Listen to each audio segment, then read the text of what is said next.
estou aqui ao lado do Mar da Galileia. Na verdade, eu estou no local onde foi o porto de Cafarnaum. Agora você pode ver o mar às minhas costas e eu estou de frente para o sítio arqueológico da antiga cidade Cafarnaum, onde aconteceram vários episódios relacionados com o ministério de Jesus. Milagres, chamados, conversões. Aqui em Cafarnaum havia uma sinagoga e Jesus vinha aos sábados pregar, ensinar nesta sinagoga. Por isso muitos dizem que Cafarnaum é a cidade de Jesus. Agora mesmo, ao entrar ali no sítio arqueológico, nós lemos a placa: Cafarnaum, a cidade de Jesus. O chefe da sinagoga desta cidade se chamava Jairo e ele teve um problema com a sua filha de mais ou menos uns 12 anos. O assunto está relatado aqui no Evangelho e eu leio aqui em Marcos, no capítulo 5, a partir do verso 21, o seguinte: Tendo Jesus voltado no barco para o outro lado, afluiu ali grande multidão e estava junto do mar. E eis que chegou a ele o principal da sinagoga, chamado Jairo, e vendo-o, prostrou-se a seus pés e insistentemente lhe suplicou: Minha filhinha está à morte. Vem, impõe as mãos sobre ela, para que ela seja salva e viverá. E Jesus foi com ele. Se eu continuasse lendo aqui, eu diria para você o seguinte: uma multidão muito grande seguia Jesus. E entre este momento em que Jairo conversou com Jesus, e Jesus começou a seguir Jairo na direção da sua casa, aconteceu um outro milagre, que eu vou falar desse milagre num outro momento. Isso interrompeu a caminhada de Jesus e demorou um pouco. E eu volto a ler a partir do verso 35 do mesmo capítulo 5 de Marcos, o seguinte: Falava ele ainda a respeito do outro milagre, quando chegaram alguns da casa do chefe da sinagoga, a quem disseram: Tua filha já morreu, por que ainda incomodas o mestre? Mas Jesus, sem acudir a tais palavras, disse ao chefe da sinagoga: Não temas, crê somente. Contudo, não permitiu que alguém o acompanhasse, senão a Pedro, Tiago e João. E chegando à casa do chefe da sinagoga, viu Jesus o alvoroço, e os que choravam, e os que pranteavam muito. Ao entrar, lhes disse: Por que estáis em alvoroço e chorais? A criança não está morta, está dormindo. E riram-se dele. Tendo ele, porém, mandado sair a todos, tomou o pai e a mãe da criança e os que vieram com ele e entrou onde ela estava. Tomando-a pela mão, disse: Talita cumi, que quer dizer: menina, eu te mando, levanta-te. Imediatamente a menina se levantou e pôs-se a andar, pois tinha 12 anos. Então ficaram todos sobremaneira admirados, mas Jesus ordenou-lhes expressamente que a ninguém contassem e mandou que dessem de comer à menina. Eu queria que você me acompanhasse na cena. Jesus vem vindo do outro lado do mar. Ele para. Vê que vem se aproximando o chefe da sinagoga, onde ele, Jesus, pregara já muitas vezes e continuava pregando. Esse chefe da sinagoga, Jairo, tinha um pedido muito forte. A sua filha, ele chama a minha menina, estava muito doente. Ele diz: Jesus, vem comigo, coloca a tua mão sobre ela, fala uma palavra para que ela viva. E Jesus começou a caminhar com ele, sem dizer uma só palavra. Nesse instante, Jesus é interrompido por uma mulher que tinha um fluxo de sangue e esse é um assunto para um outro programa. Jesus resolveu o problema daquela mulher, mas isso demorou. E então, quando Jesus havia terminado este outro milagre, os da casa de Jairo chegaram e disseram: Jairo, não precisa mais incomodar o mestre, porque a menina acabou de morrer.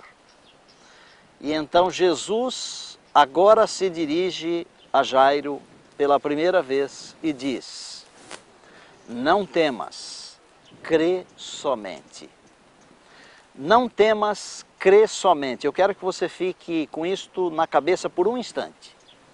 Jesus foi para a casa onde a menina estava morta, e quando Jesus chegou lá, já a cerimônia toda já estava montada. Naqueles tempos era comum a família contratar umas pessoas para prantearem, chorarem. As mulheres que eram contratadas eram chamadas de carpideiras ou choradeiras. E havia um alvoroço tremendo na casa do chefe da sinagoga. E Jesus então disse: por que é que vocês estão alvoroçados? A menina não morreu, mas dormiu. E como as pessoas sabiam que ela havia morrido, começaram a rir de Jesus. É que do ponto de vista de Deus, a morte é um sono. Jesus não estava mentindo, a menina estava dormindo o sono da morte. Jesus trouxe consigo a Pedro, a Tiago e a João. Pediu que todo mundo saísse da casa. Juntando a Pedro, Tiago e João, Jesus chamou o pai e a mãe da menina. E entrando no quarto onde ela estava, morta, dormindo, como disse Jesus, Jesus a tomou pela mão e disse: menina, eu te mando, levanta-te. Jesus tem o poder sobre a natureza. Ele tem o poder sobre as enfermidades. Ele tem o poder sobre os demônios. E ele tem o poder sobre a morte. E a menina imediatamente se levantou. Jesus deu 2 ordens naquele momento. Não contem isso para ninguém, primeira ordem. Segunda ordem: deem de comer à menina. Por que será que Jesus falou deem de comer à menina? Eu vou explicar uma coisa para você que eu aprendi com meu amigo pastor Rógio, que é quase um rabino. Pelo fato de as legiões romanas estarem aqui os impostos eram cobrados, as pessoas que viviam aqui eram pessoas pobres e muitas pessoas morriam, inclusive de fome. Nós pagamos muitos impostos, não é verdade? E nós sabemos quão caros são estes impostos. As pessoas viviam em dificuldades. E ainda hoje as pessoas morrem de fome. No mundo de hoje muitas pessoas morrem de fome. Mas eu queria voltar àquele pensamento que eu pedi para você guardar na mente por um instante. Não temas, crê somente.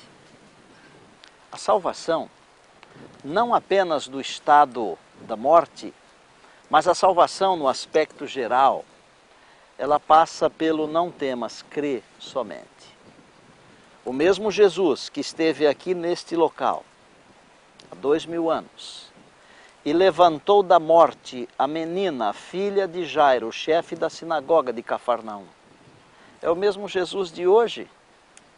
Ele tem o poder em suas mãos e ele disse: Deus amou ao mundo de tal maneira que deu o seu Filho para que todo aquele que nele crê não pereça, mas tenha a vida eterna. É preciso crer. E eu vou fazer uma pergunta para você. Como é que está a sua fé? Pense comigo aqui. Se Jairo não tivesse acreditado, teria Jesus ressuscitado a menina? Certamente não. Porque Jesus falou para ele: não temas, crê somente. E o fato de Jesus ter ido até a sua casa e ressuscitado a sua filha, corresponde a dizer que ele não teve medo, ele creu. Agora, eu não posso deixar de dizer a você que quando ele chegou em casa com a menina morta e a esposa chorando, Eu não posso deixar de dizer a você que ele abraçou a esposa e ambos choraram, porque a morte, ela faz a gente chorar. Mas não temas, crê somente, significa o seguinte: eu tenho o poder sobre a morte, Jesus falando. O mesmo que disse junto ao túmulo de Lázaro, eu sou a ressurreição e a vida. Aquele mesmo que saiu do seu próprio túmulo com a vida que havia em si mesmo, quando o anjo disse, filho, teu pai te chama, levanta. Esse Jesus tem o poder de tirar você de toda e qualquer situação. Ainda que a morte um dia alcançar você, ele tem o poder de levar você para a eternidade. Ele só diz a você, não temas, crê somente. A sua fé está concentrada em Deus? Ou a sua fé está concentrada em alguma coisa? Em alguma pessoa? Em algum bem? Concentre a sua fé em Deus. Não tenha medo. Pastor, e o mal? O mal existe. E Satanás? Ele existe. Ele está trabalhando ainda hoje, está muito mais fortemente. Porque ele sabe que seu tempo é curto. Mas para você, Jesus está dizendo, não tenha medo, creia, apenas creia. Eu tenho todo o poder, toda a autoridade me é dada no céu e na terra.